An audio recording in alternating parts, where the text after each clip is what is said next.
this session, in fact,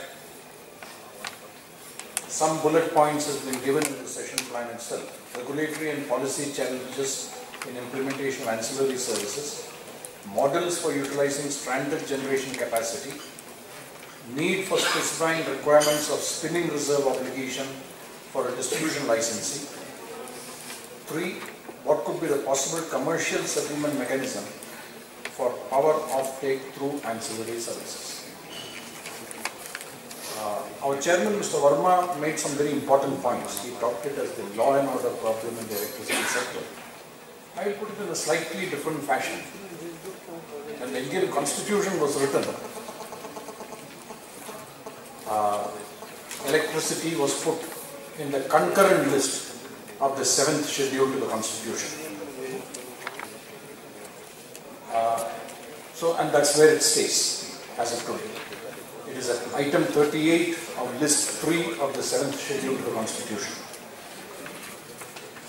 And India is a federal country. So,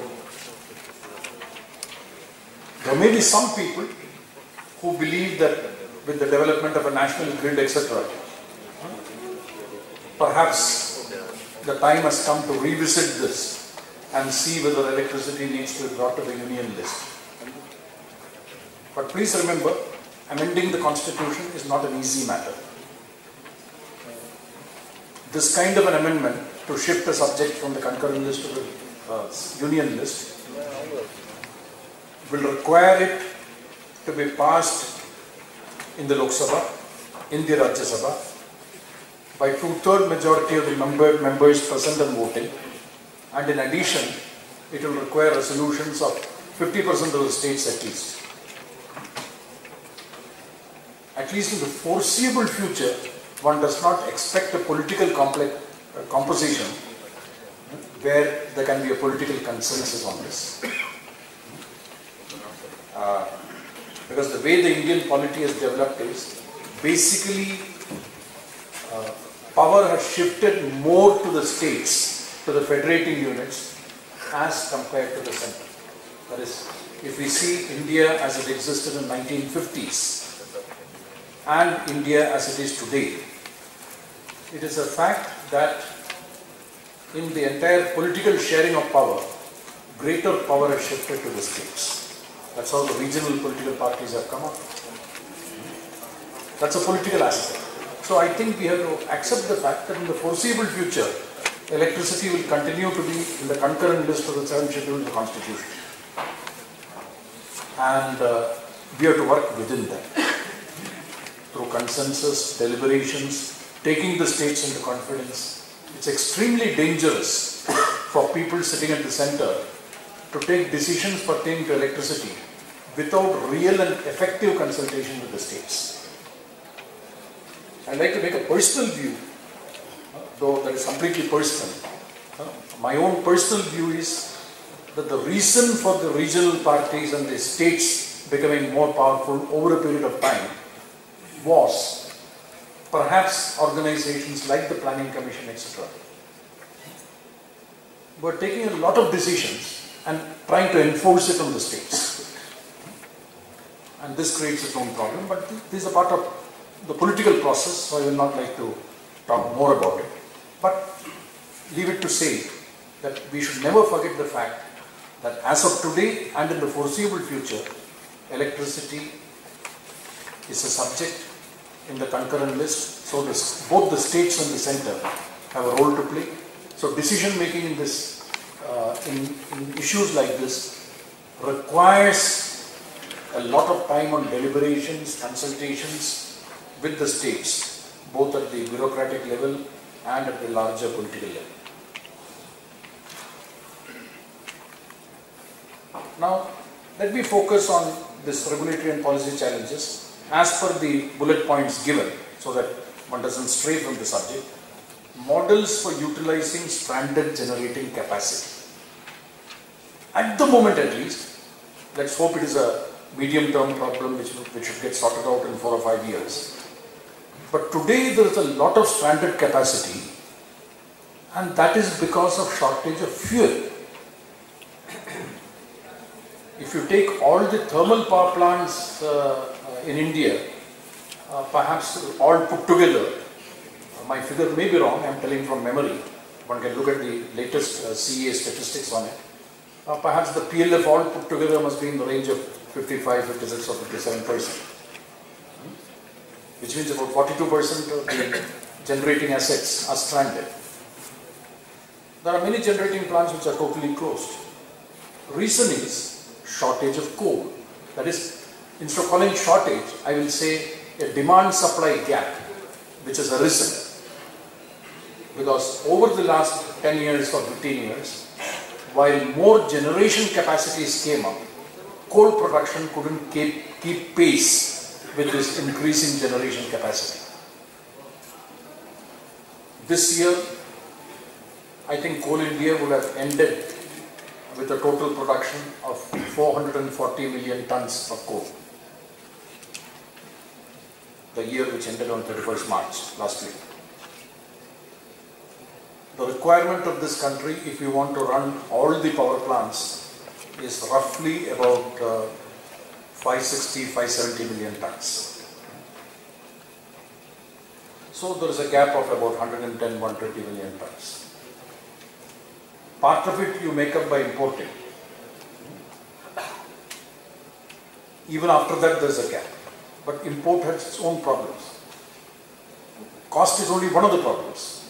The other is, where is the port handling capacity? Where is the handling capacity of railway wagons? All this coal has to come to the ports. The ports need to extensively improve their infrastructure if you want to double the amount of coal coming in. From the ports, it has to move to the thermal power plants. So the issue of railway wagons comes. So one puts pressure on some other sector. Things will get resolved over a period of time. But to expect magics to happen, it's not merely arithmetic. There are real logistics issues which needs, that is, we can call it a supply side bottlenecks. There are supply side and logistics side bottlenecks, even if we import coal. What's the situation on gas? Gas, we are very vulnerable. In fact, 30% of the import bill of India is for importing crude oil and petroleum products, mostly crude. So we are very vulnerable when it comes to hydrocarbons. We are not self-sufficient in hydrocarbons. We are heavily dependent on imports, and changes in international prices of crude directly affect the Indian economy. Today the position is, we are short of gas also. So those states which invested a lot on gas-based power plants are feeling the pinch maximum. In a state like Andhra Pradesh, perhaps there are 3 or 4 days of industrial load shedding in a week, because all the gas plants are off. In Maharashtra also, the successor to Enron, there is RGPPL and the Uran gas plant. Today perhaps it is working, because from 1st to 18th April, some gas has been provided so that they can at least do debt servicing of the loans they have taken. So it is almost like rationing. From 18th there is no issue. It was shut for almost 6 weeks.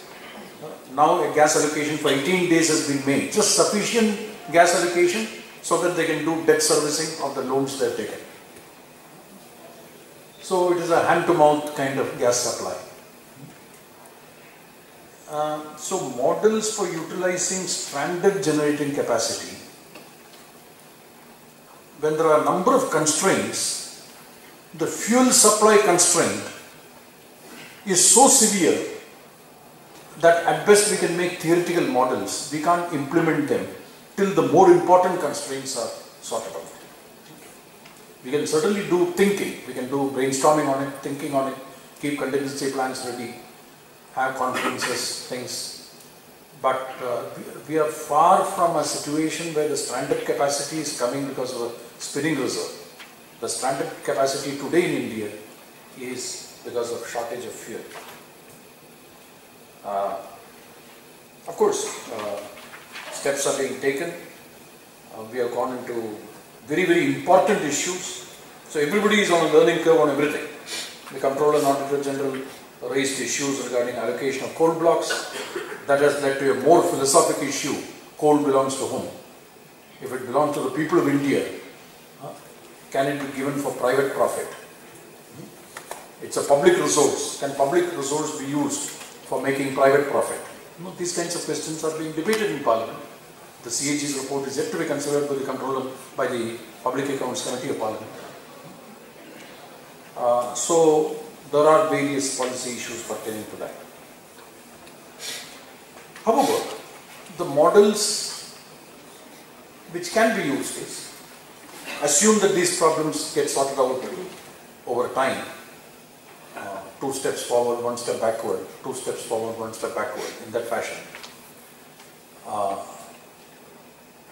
Then the model that I can conceive of is the systems operator, which means the SLDC, the RLDCs and the NLDC have to play a very major part on it.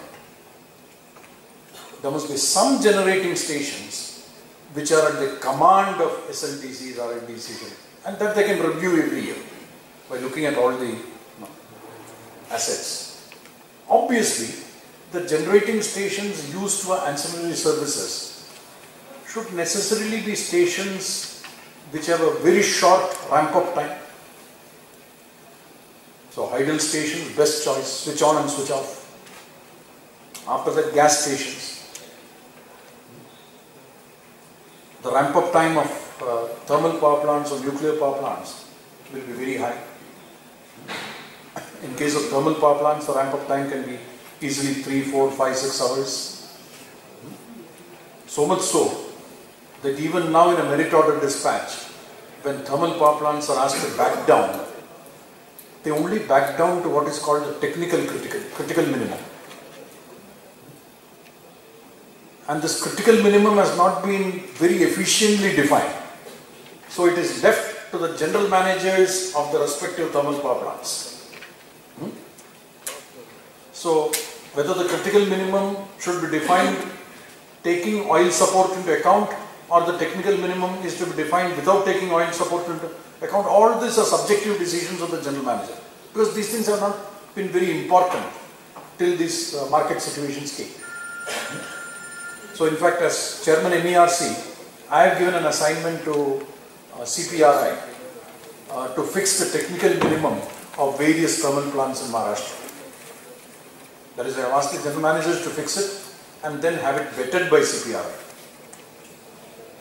That is because we already have petitions and disputes arising out of the fact that why was I asked to back down and that power being taken, because that involves money. When you ask somebody to back down, he may be losing 10-20 crores. Somebody else who is allowed to operate is gaining that much money. Other person is losing. And again, as long as all generation was in the public sector, this was all matters within the family. No. But now with a lot of private players and public sector, every decision has to be based on an objective criteria, because there are commercial implications of that. And because there are commercial implications, the moment the decisions are not based on objective criteria, they can take legal recourse. They can go to the judicial system and ask for justice. But we are grappling with some of these issues. While grappling with these issues, one of the things as chairman of the Regulatory Commission that I found is, there is a massive skill upgradation and capacity building that is required in SLDCs. Today, SLDC as an organization does not have the manpower, the skills which are commensurate to be able to implement the provisions of the Electricity Act. Because nobody is to blame, because they are suddenly asked to play a new role, and the new role requires multidisciplinary skills. It requires knowledge of law, that is, it requires knowledge of matters over and above power systems. It requires a good knowledge of finance, a good knowledge of law, a good knowledge of economics, a good knowledge of contract management, A very basic question that has come to my mind is the role of SLDC only to implement various kinds of power purchase agreements which are given to them? Long-term agreements, medium-term agreements, short-term agreements,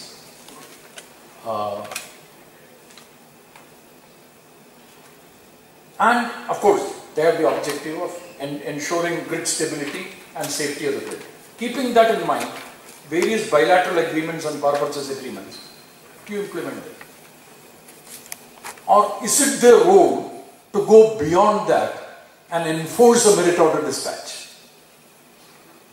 If they want to enforce a merit order dispatch, they must have online information on what is the price at which everybody is producing. At least in Maharashtra, that information comes with a 2-month delay. There is a time delay of 2 months because you are not connected to all generators through the SCADA system. When it comes to renewables, renewables are connected only to the distribution license. They are not connected to the SLDC. I leave it at that. The second, need for specifying requirements of spinning reserve obligation for a distribution license. Here the point, again a very fundamental change, is that after coming into effect of the Electricity Act 2003, the entire planning function, a point made by Mr. Verma also, has shifted from previously the planning was being done by the Planning Commission, CEA and Ministry of Power, and the states were handed over that this is your plan. Now the planning function has to commence with the DISCOM. I have to provide 24/7 power supply. So what is the projection of demand? How is my demand going to change over the years? How are my load curves? That's the first step. After that, how am I going to procure this power in the most efficient, cost-effective fashion, in the best interest of the consumer? Now, all the data is available, but the planning skills are not available with DISCOM because they have never done it. And since officers get promoted with age and seniority, as the famous economist John Maynard Keynes said, you can't change mindsets by giving lectures. You change mindsets by creating a new generation which comes with new mindsets. So you need to recruit a lot of youngsters who believe in market economics. Mr. Raja, yeah. I think we are falling short of time. Okay, I'll just make one more point. So the specifying the spinning reserve obligation is something which is essential, but you can't do it immediately.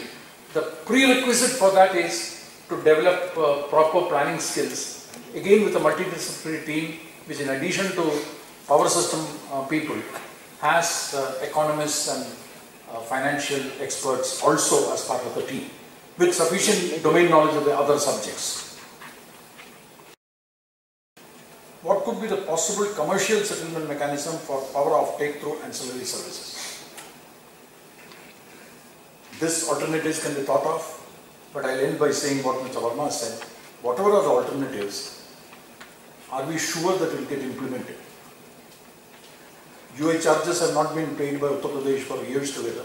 Even CERC, I think, has not been able to enforce it. As long as in the federal structure, the states tell the DISCOMs, aap fikr mat kariye. If the states support the DISCOM, they defy the regulators. We have to find a solution to that. Thank you.